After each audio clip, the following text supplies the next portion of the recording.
أحد. الله أحد.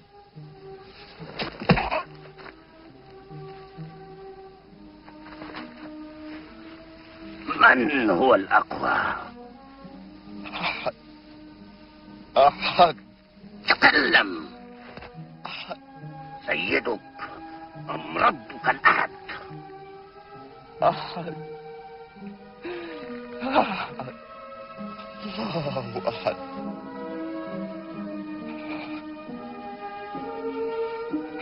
أحد.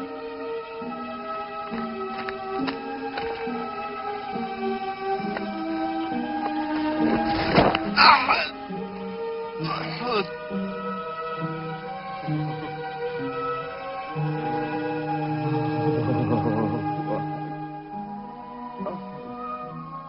أحد. ألم تقضوا عليه بعد؟ العبد لا يصيح من الألم، إنه يثير العبيد. أمية، أمية،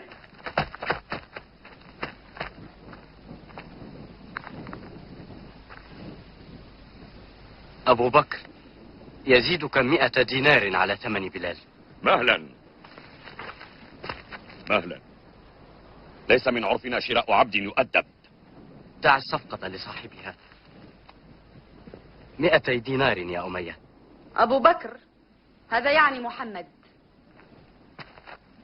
ماذا بعد هذه المزايدة على العبيد؟ نعرف ماشيتنا بأيدينا في العام المقبل؟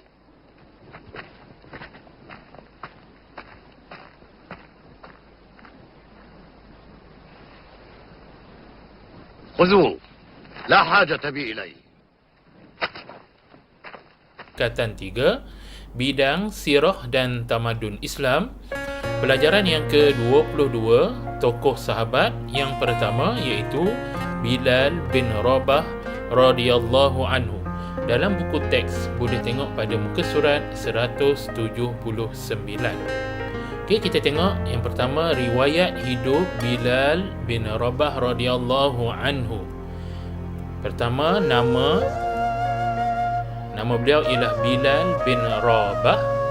Okay, seterusnya kunyahnya iaitu Abu Abdullah. Apa dia? Abu Abdullah. Okay, seterusnya yang ketiga, nama ibu dia namanya ialah Hamamah. Seterusnya asal dari Habsyah. Habsyah. Okey. Baik. Seterusnya kita tengok pula riwayat hidup. Wafat di Damsyik pada tahun ke-20 Hijrah pada zaman Khalifah Umar bin Al-Khattab radhiyallahu anhu. Umurnya 63 tahun. Seterusnya kita tengok bukti keimanan Bilal bin Rabah. Yang pertama, beliau adalah di antara 7 orang yang terawal masuk Islam. Kemudian dia tetap beriman walaupun diseksa oleh tuannya, iaitu Umayyah bin Khalaf. Kemudian dibeli dan dibebaskan oleh Abu Bakar As-Siddiq. Seterusnya dilantik menjadi muazzin pertama dalam Islam. Kita pun panggil orang yang melaungkan azan itu Bilal, kan? Bilal ini bersempena nama Bilal bin Rabah. Dan seterusnya banyak menyertai peperangan seperti Badar dan Uhud. Seterusnya kita tengok pula iktibar dari keimanan Sayyidina Bilal. Pertama, kita hendaklah menjauhkan diri daripada fahaman yang sesat, menyeleweng dan melampau. Okey, seterusnya yang kedua, kita hendaklah mempertahankan akidah Islam agar tidak mudah terpesong daripada ajaran Islam sebenar. Dan seterusnya yang ketiga, kita hendaklah memainkan peranan aktif dalam aktiviti keagamaan agar ajaran Islam yang sebenar dapat ditegakkan. Itulah di antara iktibar dari keimanan Sayyidina Bilal bin Rabah. Seterusnya yang terakhir, cuba kita tengok latihan pengukuhan. Pilih betul atau salah mengenai bukti keimanan Bilal bin Rabah. Kita tengok soalan bukti keimanan Bilal bin Rabah. Yang pertama, antara 7 orang terawal menerima Islam. Betul ataupun salah? Ya, betul, pandai. Okey, seterusnya yang kedua, tetap beriman walaupun diseksa tuannya iaitu Umayyah, lalu dibeli dan dibebaskan oleh Sayyidina Abu Bakar. Betul ataupun salah? Betul. Okey, jawapannya betul. Okey, pandai. Okey, seterusnya menggantikan tempat tidur Rasulullah sallallahu alaihi wasallam semasa peristiwa hijrah. Betul ataupun salah? Ya, salah, pandai. Ya. Dan yang keempat, menjadi muazzin pertama dalam Islam. Ya, betul. Betul semua, pandai semua, ya. Baik. Jadi yang kelima, banyak menyertai peperangan seperti perang Siffin dan perang Salib. Betul ataupun salah? Salah, ya. Jadi ada 5 soalan, insya-Allah semua akan dapat betul jawab.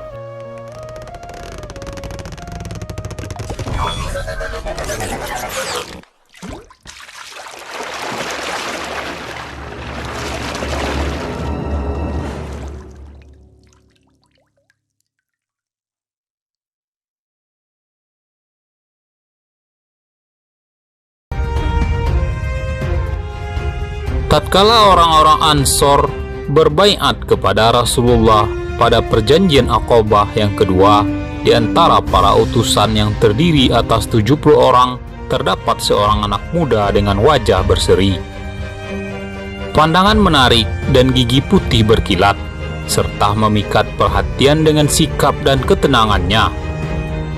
Dan jika bicara, maka orang yang melihat akan tambah terpesona karenanya. Dan itulah dia Mu'adz bin Jabal radhiyallahu anhu.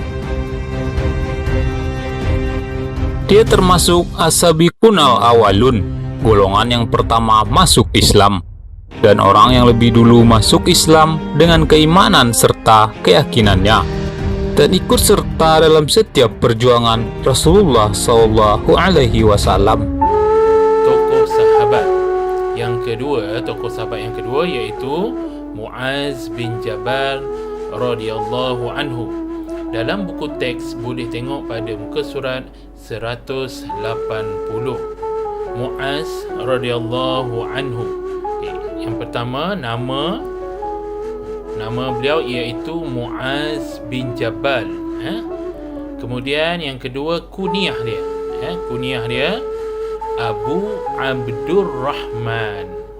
Apa dia nama kunyah dia? Abu Abdurrahman. Kemudian yang ketiga, cuba kita tengok nama ibu dia. Nama ibu dia iaitu Hindun binti Sahl.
radhiyallahu anhuma melantiknya sebagai penasihat dalam urusan hukum hakam agama. Dan yang terakhir, Abu Bakar dan Umar radhiyallahu anhuma mengiktiraf keilmuan Muaz radhiyallahu anhu dalam bidang fiqh. Jadi dia itulah bukti keilmuan Sayyidina Muaz bin Jabal. Seterusnya kita tengok pula iktibar dari keilmuan dia. Sayyidina Muaz bin Jabal ni kita ingat dia dari segi ilmu dia. Ilmu dia. Jadi kita gunakan ni pendahuluan. Mulakan dengan kita hendaklah menuntut ilmu dengan bersungguh-sungguh. Ada kata hubung dia, iaitu agar menjadi orang paling alim. Itu yang pertama. Yang kedua, kita hendaklah mengamalkan ilmu yang dipelajari agar menjadi umat yang cemerlang. Tadi tuntut ilmu. Sekarang bila dapat ada ilmu, kena amalkan ilmu tersebut. Macam kamu kan belajar kan, tuntut ilmu. Kemudian bila berilmu, kena amalkan ilmu tersebut. Okey. Dan yang ketiga, kita hendaklah menyebarkan ilmu yang dipelajari agar, kata hubung agar dapat dimanfaatkan oleh orang lain. Jadi pertama tadi apa dia? Tuntut ilmu. Yang kedua, amal ilmu. Yang ketiga, sebar ilmu. Boleh ingat insya-Allah. Okey. Seterusnya kita tengok latihan pengukuhan. Pilih betul atau salah bukti keilmuan Sayyidina Muaz bin Jabal. Yang pertama, cuba kita tengok antara sahabat yang alim dalam ilmu halal dan haram. Macam mana? Betul atau salah? Ya. Pandai. Jawapan dia betul. Okey, tengok soalan seterusnya. Soalan yang kedua, dilantik oleh Rasulullah sallallahu alaihi wasallam sebagai pakar rujuk ekonomi dan perundangan. Betul atau salah? Ya, jawapan dia salah. Dia pakar rujuk apa dia tadi? Ya, fiqh dan Al-Quran. Okey, seterusnya yang ketiga, salah seorang sahabat yang mengumpulkan Al-Quran pada zaman Rasulullah sallallahu alaihi wasallam. Okey, betul ataupun salah? Ya, betul. Dan yang terakhir, Abu Bakar radhiyallahu anhu dan Umar radhiyallahu anhu mengiktiraf keilmuan Muaz bin Jabal dalam bidang fiqh. Betul ataupun salah? Ya, betul.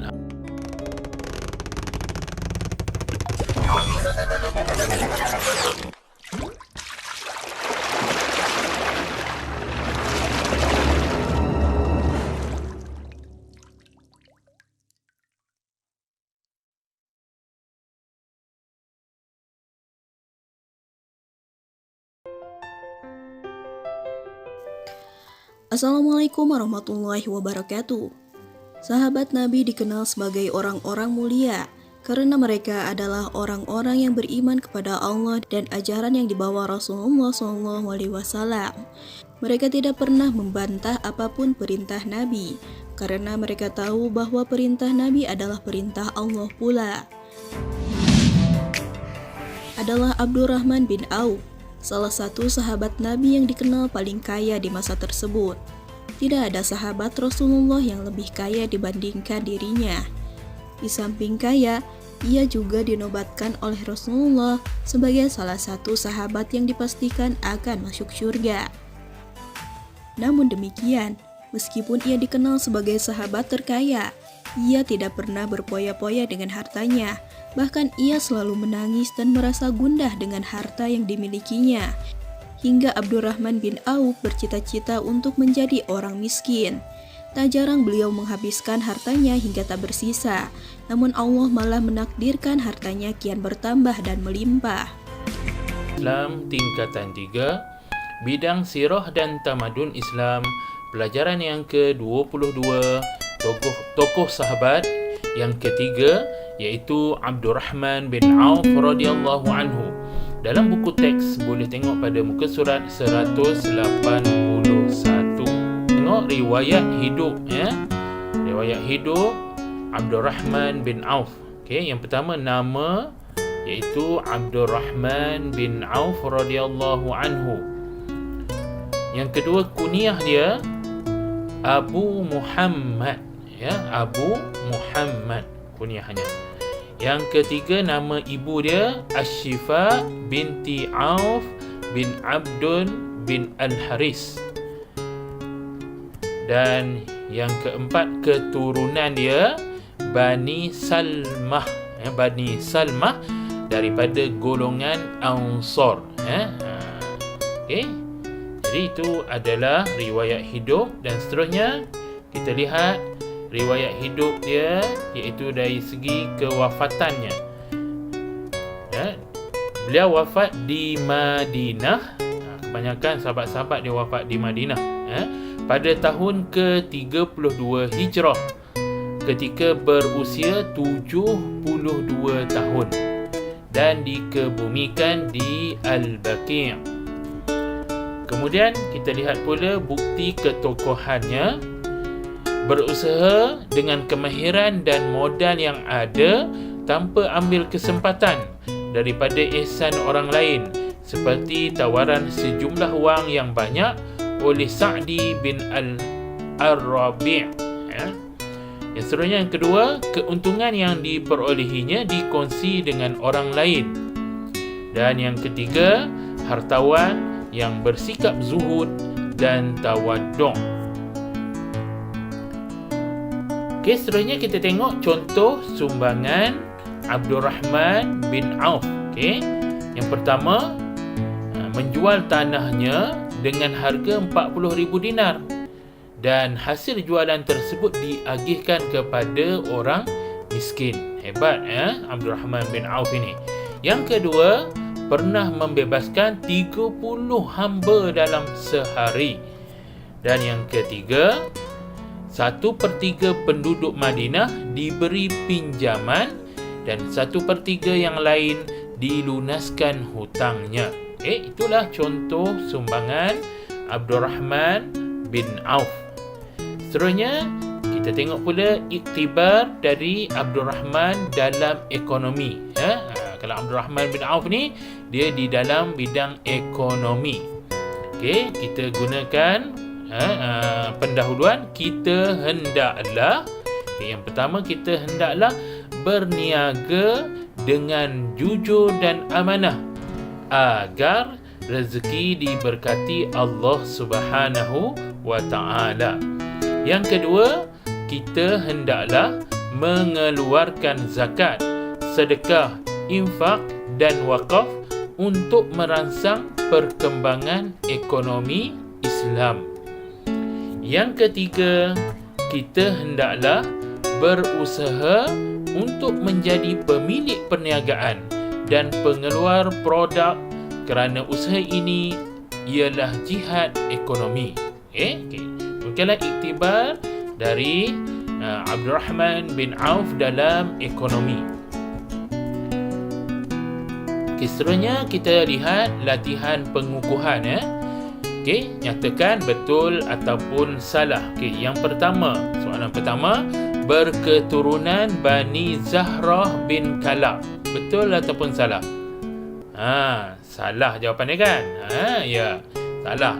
Yang kedua, wafat di Madinah pada tahun ke-32 Hijrah. Betul ataupun salah? Ya, betul. Pandai. Dan soalan yang ketiga, wafat ketika ni berusia 63 tahun. Jawapan dia salah. Ya, salah jawapannya. Okey, baik. Jadi alhamdulillah kita dapat mengenali salah seorang tokoh sahabat yang terkenal dalam bidang ekonomi, iaitu Abdurrahman bin Auf.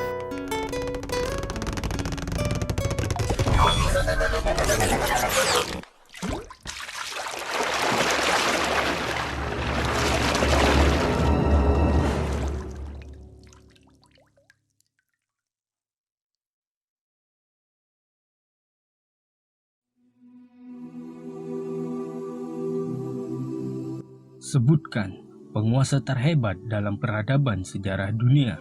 Genghis Khan, dia adalah penguasa kekaisaran Mongol. Thutmose, dia adalah penguasa kekaisaran Mesir.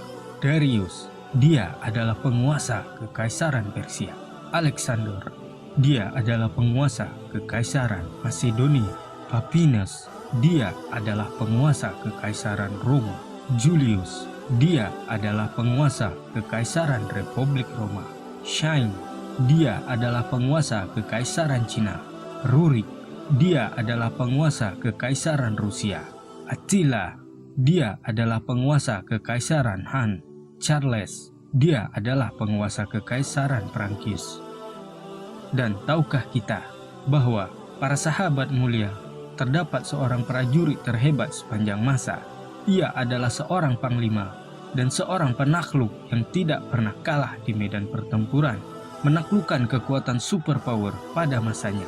Seorang sahabat mulia yang dijuluki Saifullah atau Sang Pedang Allah yang terhunus, sebuah nama yang menggetarkan singgasana Persia dan Roma. Sahabat radhiyallahu anhu itu bernama Khalid bin Walid.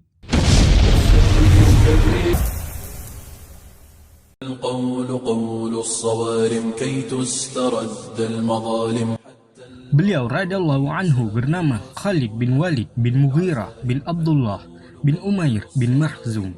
Beliau dikenal sebagai panglima yang tak pernah kalah dalam setiap medan pertempuran, baik pada saat keislamannya maupun masa jahiliyah. Beliau juga dikenal sebagai perangai yang perkasa, yang diiringi dengan ide-ide yang cemerlang. Ayah beliau bernama Al-Walid bin Mughirah dan bergelar Abdu Syam, seorang pemuka suku Quraisy dan juga sebagai hakim, dan dikenal sebagai seorang yang memiliki kekayaan. Al-Walid dikenal sangat faham terhadap ilmu-ilmu syair.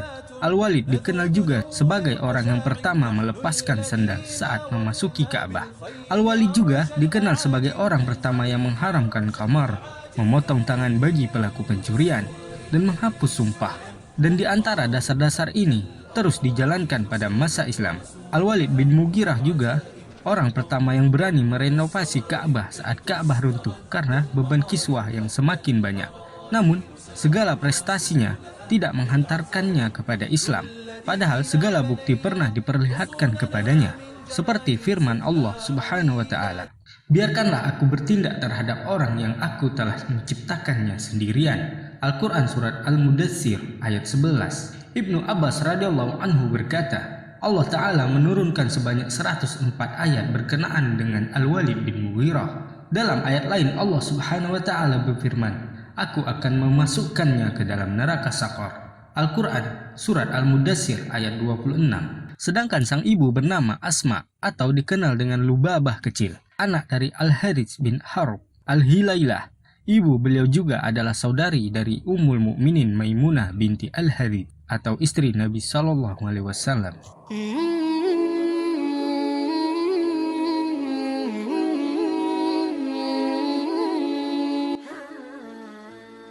Khalid bin Walid radhiyallahu anhu sangat digemari oleh kalangan Quraisy karena perangainya yang begitu kuat dan pemikirannya dalam menyusun sebuah strategi pertempuran yang dapat membalikkan keadaan saat sudah terjepit, seperti yang dilakukannya sebelum masuk Islam.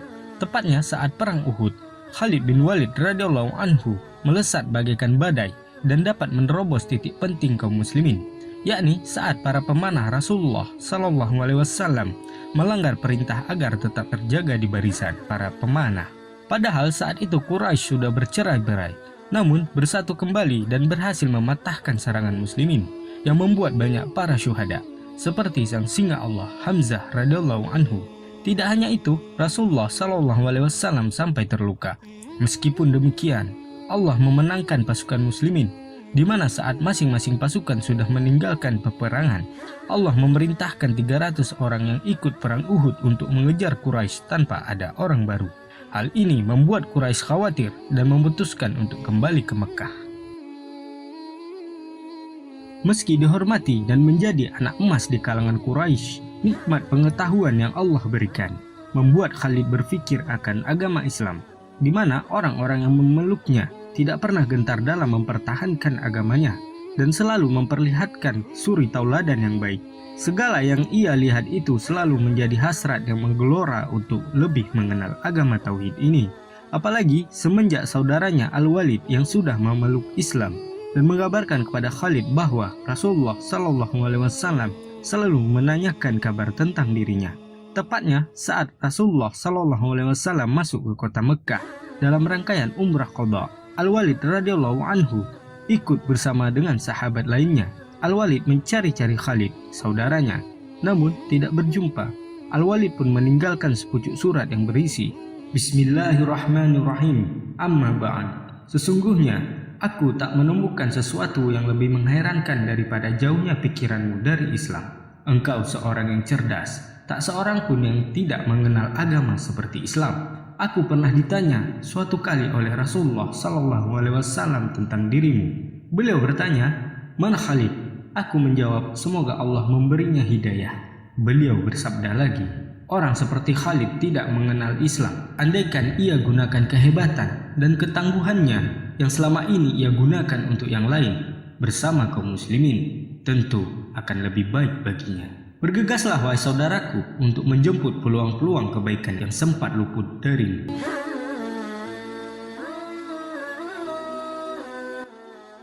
Setelah membaca surat tersebut, hati Khalid terenyuh dan berdebar. Rasa cinta yang terpendam kepada Islam, terlebih lagi manusia terbaik di alam semesta, menanyakan kabarnya. Ditambah lagi saat suatu hari Khalid bermimpi di mana ia berada di sebuah daerah yang gersang, tidak ada tanaman maupun air.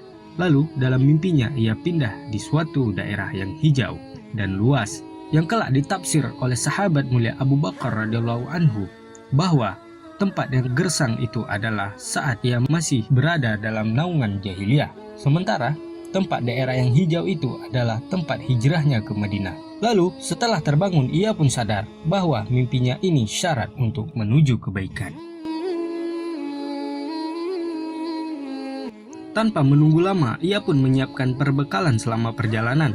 Sebelumnya ia juga menjumpai Safwan dan Ikrimah radhiyallahu anhu yang saat itu masih dalam keadaan jahiliyah untuk mengajak mereka masuk Islam. Namun mereka menolak.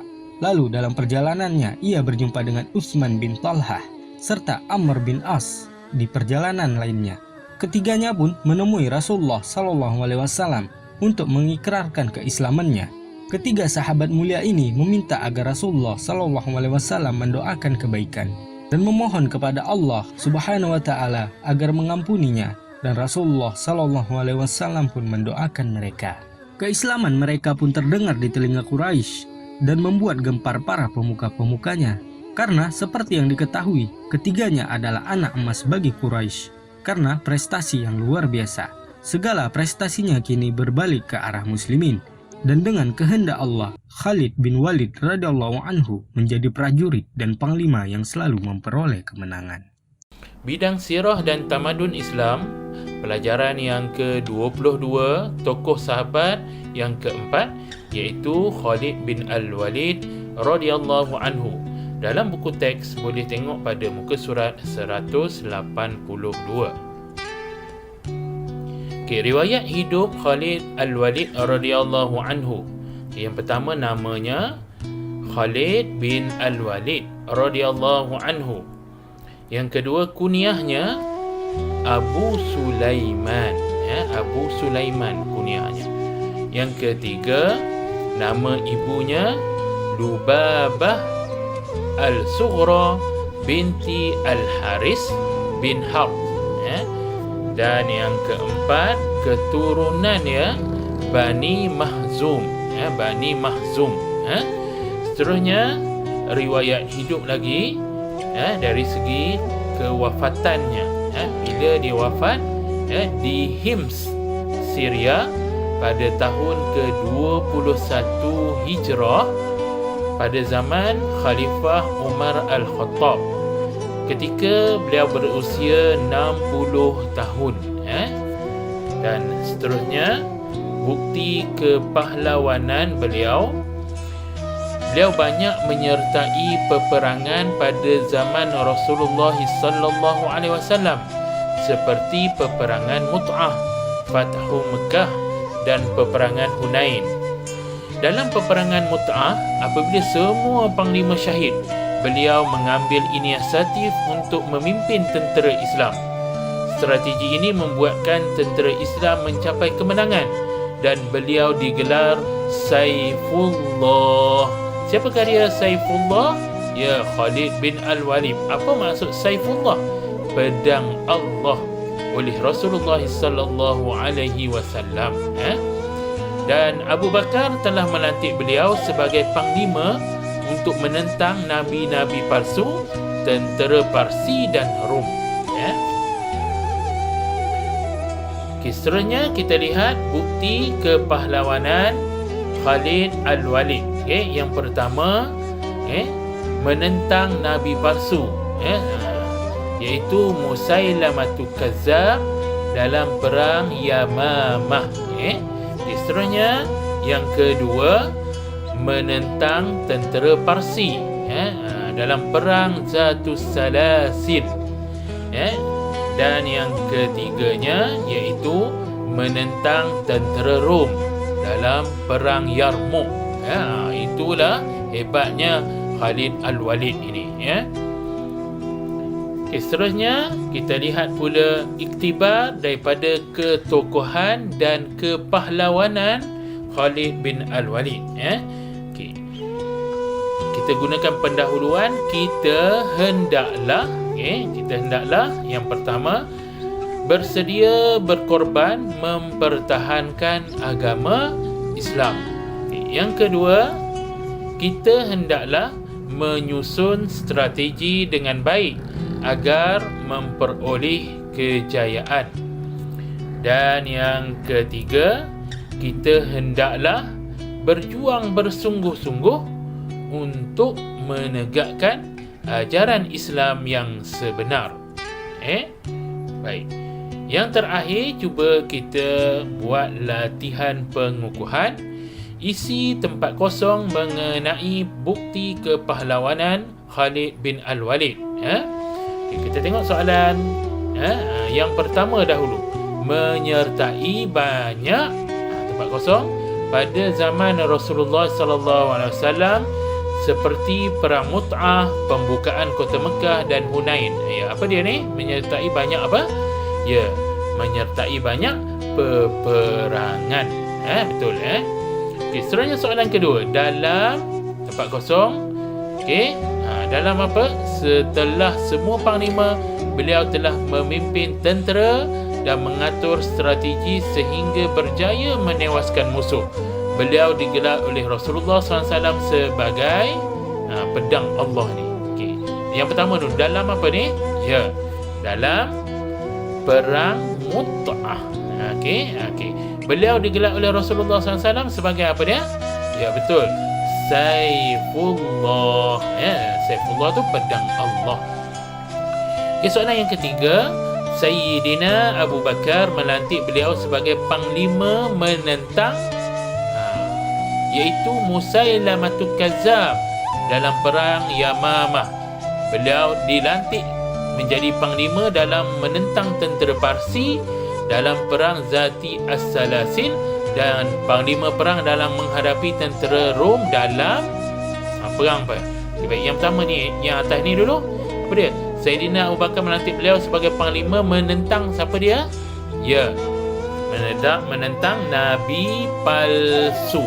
Alah jauhnya, tak apa Nabi palsu, Musailamatul Kazzab. Seterusnya ni dalam menghadapi tentera Rom dalam peperangan perang Yarmouk.